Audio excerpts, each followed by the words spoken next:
kan. Jadi barang siapa yang datang kepada makam Habib itulah ini, yang sampai sekarang nggak masuk akal gitu, nggak nalar. Kayak kesannya tuh nyembah selain Allah gitu, kayak nyembah patung, kayak berhala aja kan. Soalnya kan makam didatengin orang kalau mau ziarah gitu, seperti itu nggak ini aja. Tapi di dalam Al-Quran itu ada ayat yang membenarkan itu. Baru dengar. Bagaimana seorang muslim itu harus misalnya datang dulu kepada Muhammad.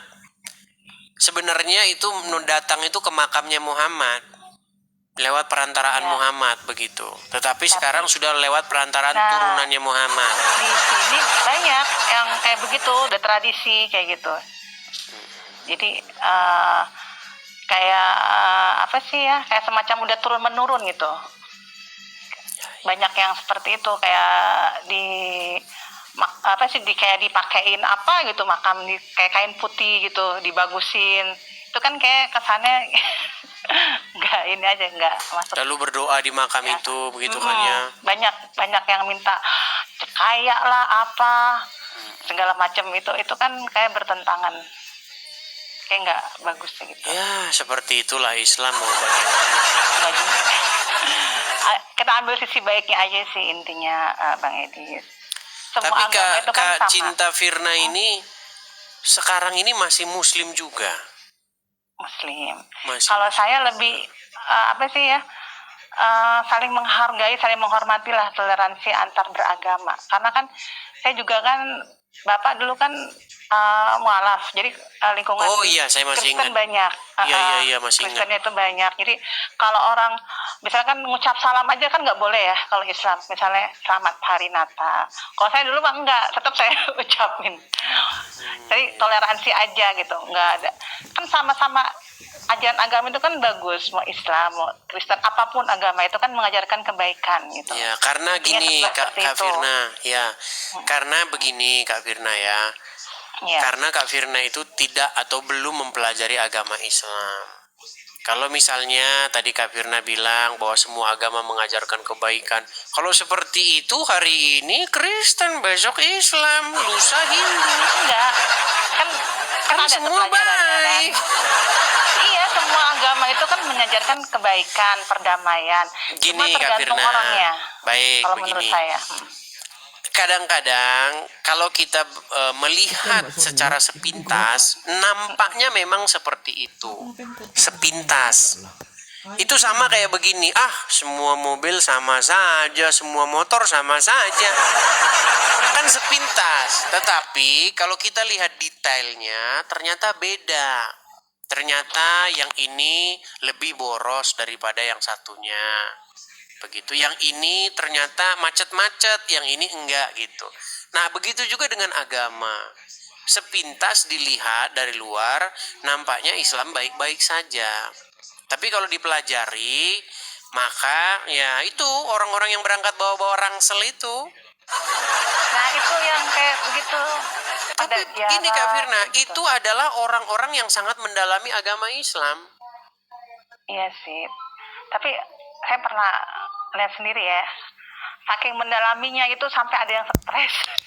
Iya banyak, banyak kayak begitu. Emang akhirnya nggak waras lagi kan, banyak yang seperti itu, banyak.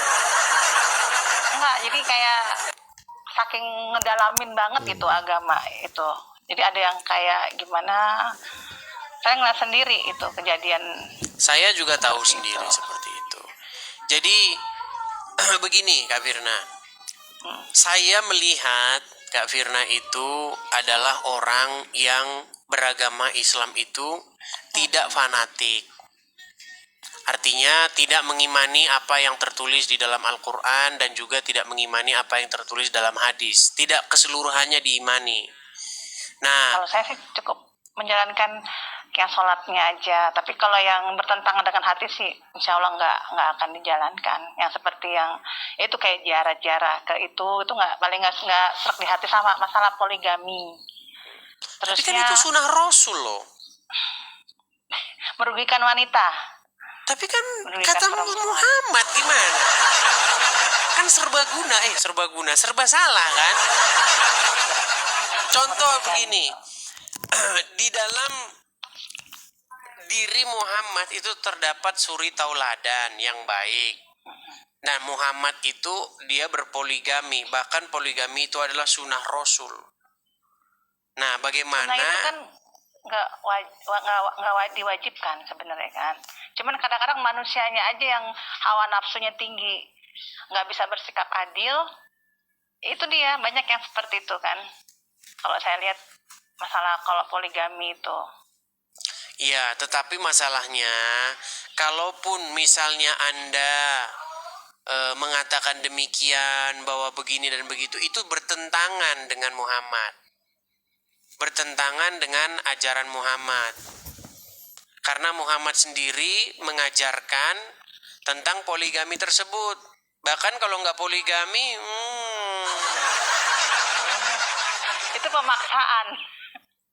ya tapi kan Muhammad yang bilang gitu. Kita ambil yang positifnya Ini aja. saya kasih contoh ya, ini ceramah terkenal bentar nih. Sebenarnya wanita ini nggak dipoligami di dunia ini, di akhirat pun mereka akan dipoligami. Ya kan? Nih ibu-ibu harus tahu nih, walaupun istri suami Anda di dunia nggak mempoligami anti, di surga nanti, andai kata dia penduduk surga, dia akan poligami anti. Ya, bahkan Allah dalam beberapa riwayat disebutkan sebagai penduduk surga, istrinya dalam surga berapa? 70 orang dari bidadari selain istri ya. Masya Allah. Di dunia baru ngomong mau nikah aja udah lempar piring, udah terbang piring dari dapur. Ya iyalah. Ya. Di surga nanti suami anti punya bidadari 70 orang bidadari. Nah, kalau gitu Ustaz mau lah masuk surga di dunia. Jadi perempuan-perempuan muslimah kalian harus latihan dulu, exercise dulu, latihan, siap-siap untuk dipoligami di surga. Bagaimana? Itulah ajaran Muhammad. Bagaimana? Tapi kan kita ambil yang baiknya aja dari sisi Nabi Muhammad itu. Kan nggak semuanya ajarannya. Coba gini, Kak Cinta Firna. Coba sebutkan satu perbuatan baik yang dilakukan Muhammad. Kalau ada, saya terjun dari Monas. Coba sebutkan. Satu perbuatan contoh baik yang dilakukan Muhammad. Sebutkan satu aja. Nggak bisa jawab. Nggak bisa. Tidak akan bisa.